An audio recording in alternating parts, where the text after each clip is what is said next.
अऊज़ुबिल्लाहि मिनश्शैतानिर्रजीम बिस्मिल्लाहिर्रहमानिर्रहीम। अस्सलाम वालेकुम नाज़रीन, अशरफ आसमी एडवोकेट आपकी खिदमत में हाज़िर। नाज़रीन, आप पाकिस्तान में कहीं भी हों, आप अगर हमारी सर्विसेज लेना चाहते हैं, कोई लीगल ओपिनियन लेना चाहते हैं, कोई केस तैयार करवाना चाहते हैं, कोई लीगल डॉक्यूमेंट तैयार करवाना चाहते हैं, कोई लीगल नोटिस तैयार करवाना चाहते हैं, किसी केस का जवाब तैयार करवाना चाहते हैं, तो आप हमसे रब्ता कर सकते हैं। इसके लिए स्क्रीन पर आपको व्हाट्सएप नंबर नज़र आ रहा होगा, इस पर वॉइस मैसेज भेजें। आपको जो हम केस डिस्कस कर रहे हैं आज आपके सामने, ये जो है ये सिविल अपील नंबर 1683/2014 है। सुप्रीम कोर्ट ऑफ पाकिस्तान का जस्टिस सज्जाद अली शाह और जस्टिस अमीनुद्दीन खान साहब ने इस केस को सुना। फैसला लिखा है जस्टिस अमीनुद्दीन खान साहब ने। Brief facts are that respondent plaintiff opted to preempt the sale of land measuring 46 canal and 7 marla fully described in the head note of the plaint। तो ये प्रियम्पशन का फैसला है। ये केस जो है इस वक्त जो हम डिस्कस कर रहे हैं, ये हक़ शुफ़ा के हवाले से है।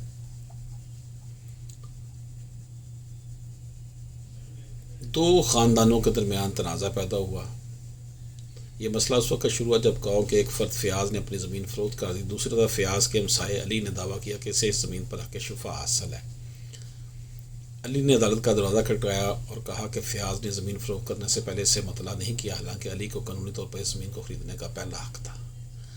अली ने अदालत में मुकदमा दायर करते हुए कहा कि उसने हक़ शुफ़ा के तकाज़े पूरे किए हैं। इसने दावा किया कि जब इसे ज़मीन की फ़रोख्त का इल्म हुआ तो इसने फ़ौरन ऐलान किया कि वो ये ज़मीन ख़रीदना चाहता है, जिसे तलब मुअद्दत कहते हैं। इसके बाद उसने गवाहों की मौजूदगी में फ़याज़ को नोटिस भेजा, जिसे तलब शहाद कहते हैं।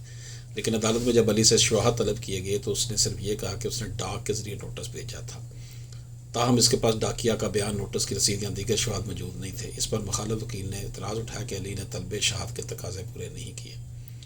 ट्रायल कोर्ट ने तमाम शवाहद का जायज़ा लिया और फैसला दिया कि अली तलब शहाद को साबित करने में नाकाम रहा है, इसलिए इसका दावा मुस्तरद किया जाता है। अली ने इस फैसले के खिलाफ अपील कोर्ट में दायर की, लेकिन वहाँ भी यही नतीजा निकला कि तलब शहाद के बगैर हक़ शुफ़ा का दावा नामुकम्मल है।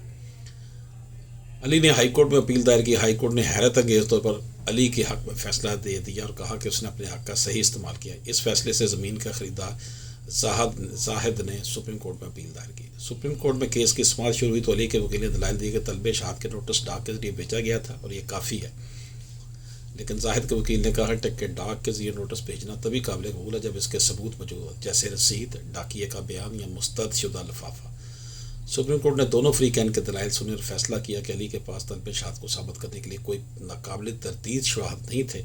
अदालत ने वाज़े किया कि हक़ शुफ़ा का दावा सिर्फ उसी वक्त कामयाब हो सकता है जब तलब मुअद्दत और तलब शहाद के तकाज़े मुकम्मल तौर पर पूरे किए जाएँ और इनके सबूत पेश किए जाएँ।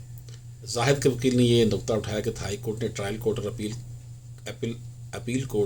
कोर्ट के फैसलों को नज़रअंदाज करते हुए एक नाकाबिल कबूल फैसला सुनाया। सुप्रीम कोर्ट ने इस बात से इत्तफाक किया कि हाई कोर्ट का फैसला शवाहद की कमी की वजह से गलत था। सुप्रीम कोर्ट ने हाई कोर्ट के फैसले को कलअदम करार देकर ट्रायल कोर्ट का फैसला बहाल कर दिया। अदालत ने कहा चूँकि अली तलब शहाद को साबित करने में नाकाम रहा, इसलिए इसका हक़ शुफ़ा का दावा मुस्तरद किया जाता है। नाज़रीन इकराम, ये प्रियम्पशन का केस था जिसमें जो है वो हमने देखा कि ये केस जो है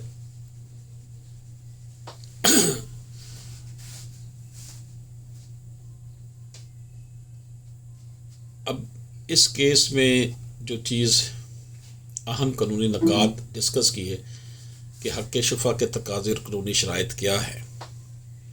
हक़ शुफ़ा का दावा करते वक्त दावेदार को दो अहम शराइत पूरी करनी होती हैं। तलब मुअद्दत अवलीन ऐलान, जब फ़रोख्त का इल्म हो तो फ़ौरन शुफ़ा के हक़ का इजहार करना। दूसरा जी तलब शहाद, गवाहों की मौजूदगी, गवाहों के सामने हक़ शुफ़ा का दावा करना और फ़रोख्त कुनिंदा को नोटिस देना। जवाब दहिंदा ने दावा किया कि उसने दोनों शराइत पूरी की, लेकिन अपील कुनिंदा के मुताबिक तलब शहाद के सबूत फराहम नहीं किए गए। सुप्रीम कोर्ट ने कहा कि तलब शहाद के लिए डाक के ज़रिए नोटिस भेजा गया, लेकिन इसकी कोई नाकाबिल तरदीद शवाहद पेश नहीं किए गए, जैसे डाकिया, रजिस्टर्ड नोटिस की रसीद या मुस्तरद शुदा लिफाफा। इस बना पर तलब शहाद साबित नहीं होता। तलब शहाद के नोटिस की कानूनी हैसियत क्या है जी? اپیل کنندہ کا موقف تھا کہ طلب شہادت کے لیے دیے گئے نوٹس کو ثابت کرنے کے لیے گواہ یا دیگر شواہد ضروری ہیں۔ جواب دہندہ نے دعویٰ کیا کہ نوٹس ارسال کیا گیا تھا لیکن اسے ثابت کرنے کے لیے کوئی مستند گواہ یا ڈاکیہ پیش نہیں کیا۔ عدالت نے کہا کہ طلب شہادت کے نوٹس کی غیر موجودگی میں حق شفا کا دعویٰ مکمل نہیں ہوتا۔ جواب دہندہ نے دعویٰ کیا کہ فروخت کا اصل معاوضہ رجسٹری میں درج قیمت 6 لاکھ روپے سے کم 93,000 روپے تھا، جو جعلی سازی کی نشاندہی کرتا ہے۔ اپیل کنندہ نے موقف بنایا کہ رجسٹری میں درج قیمت کو قانونی طور پر چیلنج نہیں کیا جا سکتا جب تک واضح شواہد نہ ہو۔ سپریم کورٹ نے اس نقطے کو اہم نہیں سمجھا کیونکہ اصل کیس طلب شہادت اور حق شفا کے تقاضوں پر منحصر تھا۔ ہائی کورٹ نے جواب دہندہ کے حق میں فیصلہ سنایا لیکن ٹرائل کورٹ اور فرسٹ اپیلیٹ کورٹ کے فیصلوں کو مکمل طور پر نظر انداز کیا۔ اپیل کنندہ نے دعویٰ کیا کہ ہائی کورٹ نے شواہد اور قانونی اصولوں کا مناسب جائزہ نہیں لیا۔ سپریم کورٹ نے کہا کہ ہائی کورٹ کا فیصلہ ناکافی شواہد کی بنیاد پر تھا اور اس نے ٹرائل کورٹ کے جائز فیصلے کو نظر انداز کیا۔ اپیل کنندہ کے وکیل نے موقف اپنایا کہ جواب دہندہ کے شواہد ناکافی تھے اور ہائی کورٹ میں ان اعتراضات کو نظر انداز کیا گیا۔ جواب دہندہ کے مطابق اپیل کنندہ کو اپنے اعتراضات کو علیحدہ اپیل کے ذریعے اٹھانا چاہیے تھا۔ سپریم کورٹ نے واضح کیا کہ اگر کوئی فریق کسی فیصلے کے ایک حصے سے مطمئن نہیں تو وہ اپنی اپیل میں اعتراض اٹھا سکتا ہے، کراس اپیل دائر کرنا لازمی نہیں۔ سپریم کورٹ نے ہائی کورٹ کے فیصلے کو کالعدم قرار دے کر ٹرائل کورٹ کا فیصلہ بحال کیا۔ حق شفا کے دعوے میں طلب شہادت کے تقاضے پورے نہ ہونے کی وجہ سے دعویٰ مسترد کر دیا گیا۔ یہ نکات قانونی بحث اور فیصلہ سازی کے لیے بنیاد فراہم کرتے ہیں اور حق شفا کے دعوے میں تقاضوں کی اہمیت کو نمایاں کرتے ہیں۔